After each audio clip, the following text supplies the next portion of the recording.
Disclaimer, images in this video are from Google and are meant as a fair use simply because I don't own these plants, but I want to share them with people. Now let's start the video. Hello everyone! As you know, I am still on a no-buy until April the 1st, but that doesn't mean I don't have a list of plants that I want.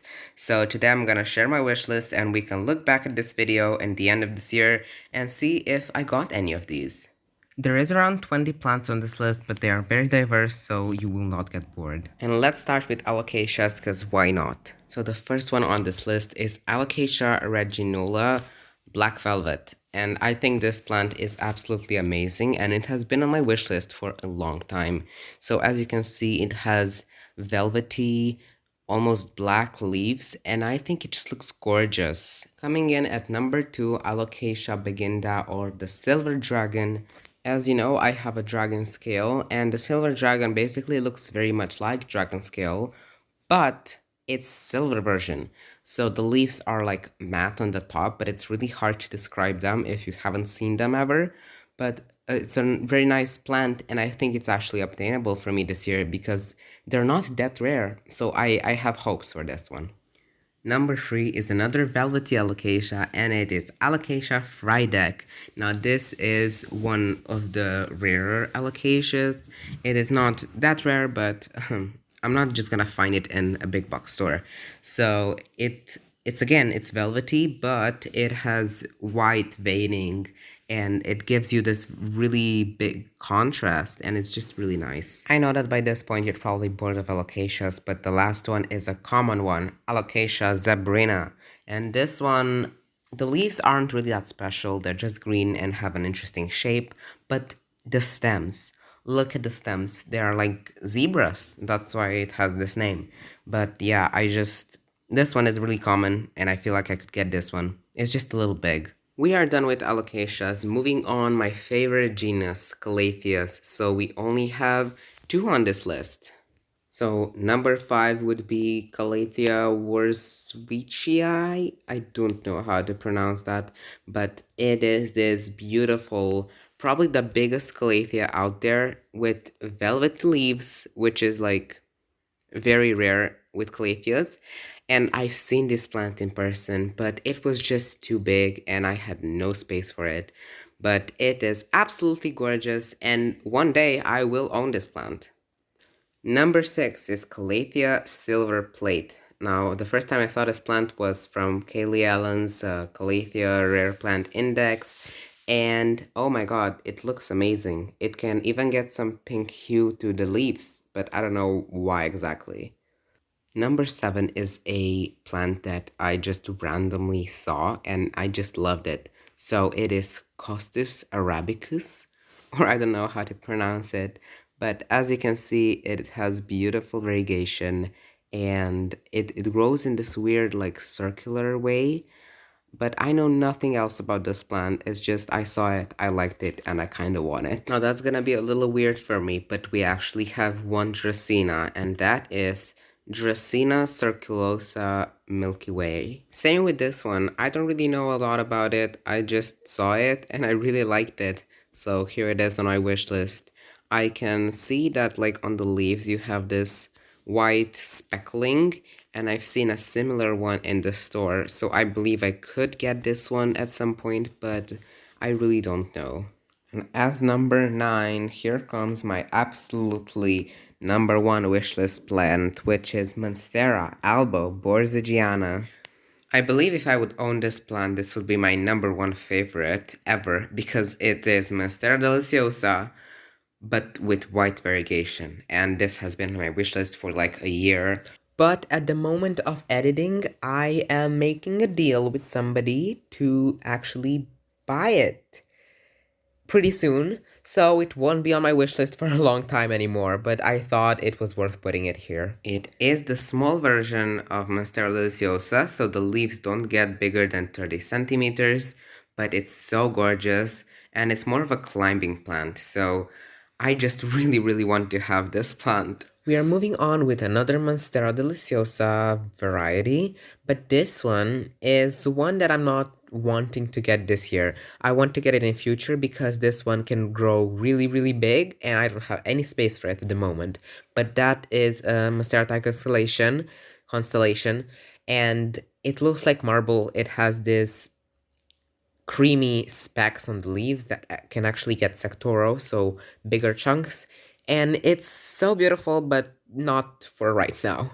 Okay, we're done with Monstera, now moving on to a very popular genus, which is Philodendron.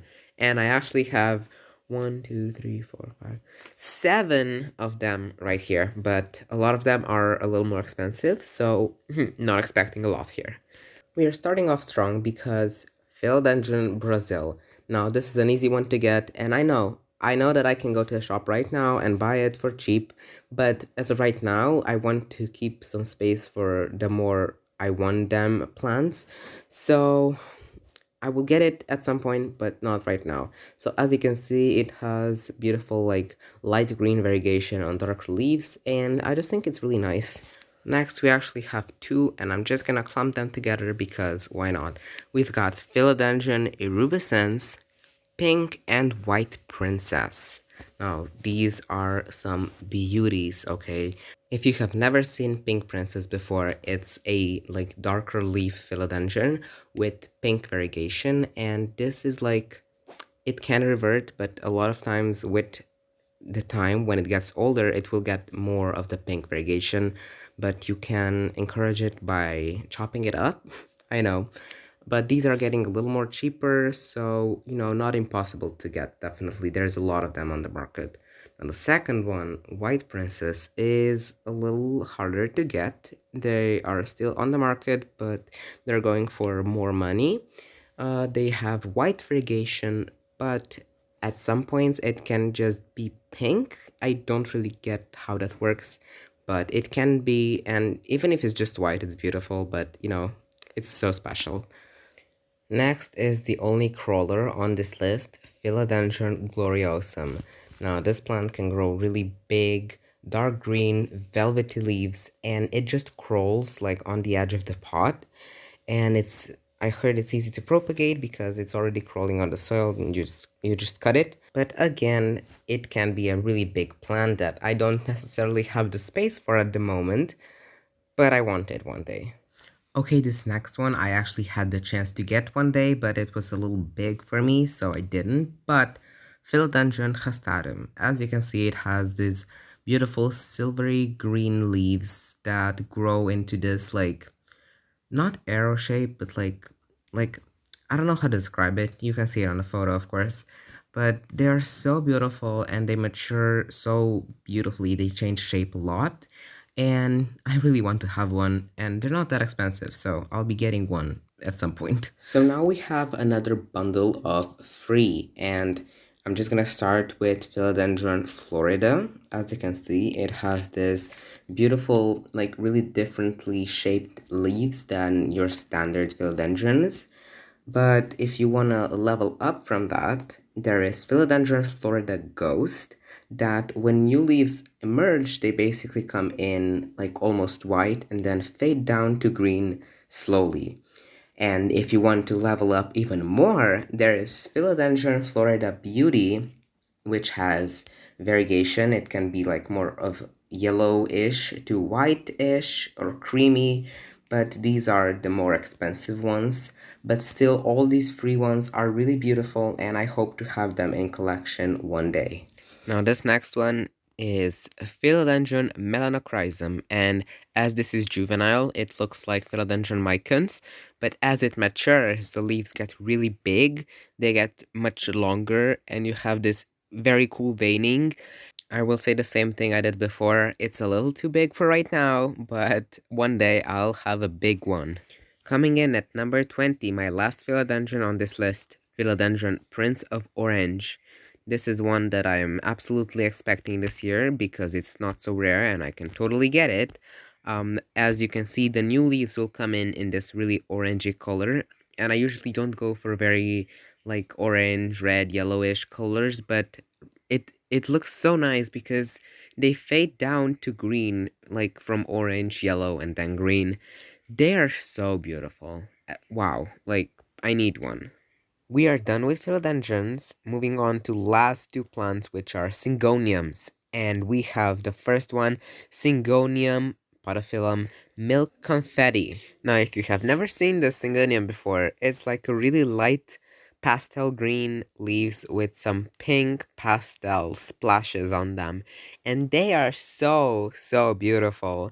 I really, really want to get this one like as soon as possible because I love Syngoniums, and this one is just like really high up there. Like, I really, really want one. The last plant on this list is Syngonium red spot tricolor. And the thing with this, it's like Syngonium splash, which is the pink variegation, mixed with Syngonium albo, which is like white variegation, and you get this crazy, beautiful thing out of it, and it's like it's all you ever want. It's so amazing, but like cuttings are going for a few hundreds, so I am definitely not thinking of getting this one. So that would be all for my 2022 wishlist plans. I really hope I get a lot of this year, but if I don't, it's fine. Like, I can still get them later on. But I put a lot of effort into this video, so I hope you enjoyed it at least a little bit, and I hope I see you on my channel sometime soon. Goodbye.